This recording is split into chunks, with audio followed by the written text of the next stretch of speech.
Contemporary science suggests a very different picture of who we are in the scheme of things than is found in the North American consensus. Rather than starting with human individuals, their needs and wants, the scientific view begins with the cosmic story of the evolution of the universe. Some 15 billion years ago, a tiny bit of matter imploded, the Big Bang. This story is the necessary beginning point of any 21st century anthropology, including theological anthropologies. And it implies, therefore, that all things are interrelated and interdependent. It is a story in which we human beings are, at present, the most complex developed creatures on earth. We are part and parcel of all that has gone before. They are our ancestors, our kin, our roots. Our specialty is self-consciousness. That is, we know that we know. We know that we are born, but we also know that we die. If we didn't know this, we would live lives very, very differently than what we do. We are certainly not the measure of other creatures, but the measurer, that is, the ones who can admire, reflect, and take care of the rest. We are not the only ones who matter, but we are the ones who are increasingly responsible for the others in creation.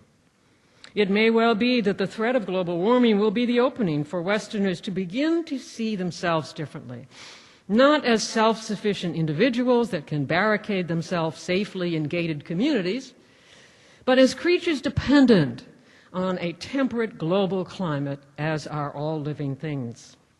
We need ecological literacy. Ecology is a study that should begin in infancy and continue through adulthood. If we are to turn away from anthropocentrism, that is, the focus on ourselves as masters of the earth, to cosmocentrism, the focus on the earth as where we belong, then we need a functional creation story. The sciences are providing us with such a story, and interestingly, it fits well with the oldest and deepest Christian creation story, as well as with that of many other religions. This theological story asks us to broaden our perspective from the soul with God to the whole earth. In Christian faith, the Redeemer is also the Creator. Hence, ecological theology is not some New Age fad. Rather, it returns this tradition to its cosmological roots. It's a recognition of the three contexts in which Christian theology has been and should be done. These three contexts are the cosmological, the political, and the psychological. A set of concentric circles, with the cosmological being the deepest and widest and serving as the context for the other two, that is, historical oppression and individual fulfillment.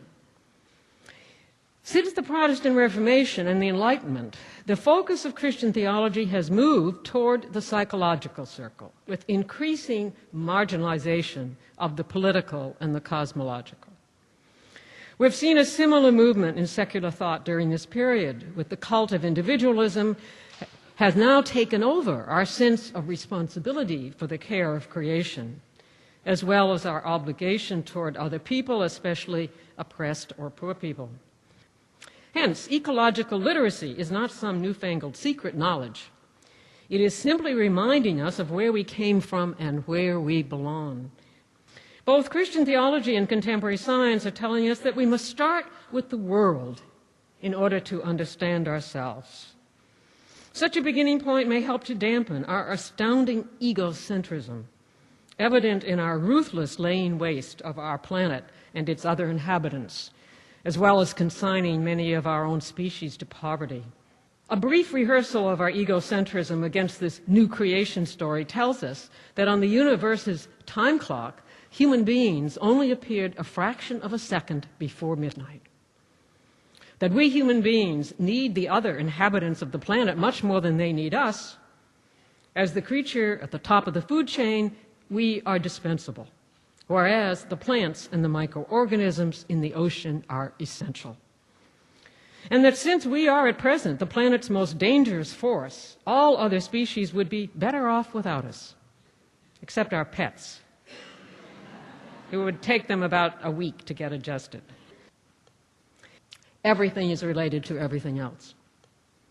It's one of those platitudes that says it all, but takes a lifetime to understand, rather like another platitude, God is love. We hear it as children when we hear it on our deathbeds. On the journey between these 2 points, we hope to gain a sense of what it really means.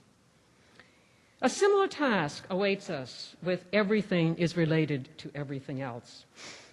We marvel when we hear that pesticides used on roses in Kansas City affect lions in the African veldt, or that deforestation in the Amazon basin influences the survival of algae in a lake in Manitoba.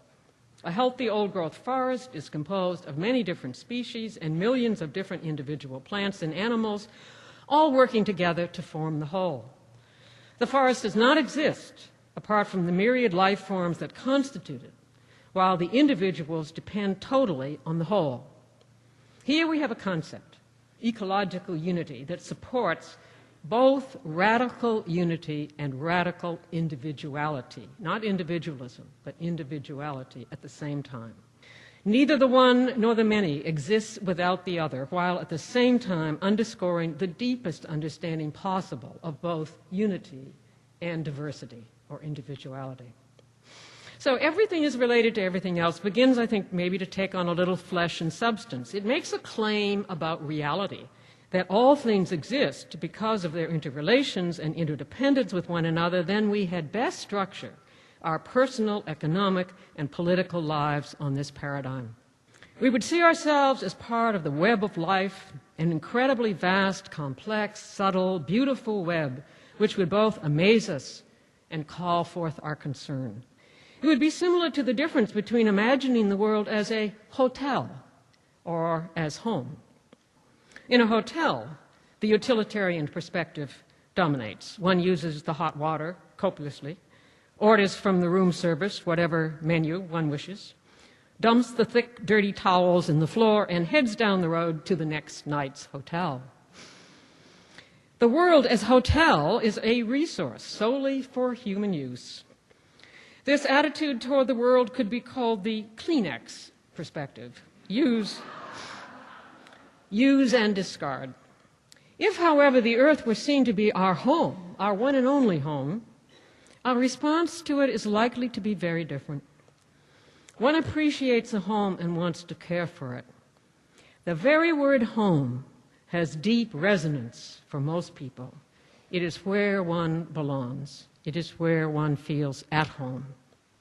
The OIKOS base of ecology is also, and this is very interesting, the base for economics and ecumenicity. All 3 words come from the same base, the OIKOS base. In other words, ecological literacy, words about our house, are at the same time words about economics and about the whole earth. For if ecology is the study of the earth's organisms with everything that affects them, then sharing resources justly is the necessary basis for all to flourish. It's about life and death. It's about which animals and plants have the means, the air, the water, the food, the habitat to flourish, and which do not.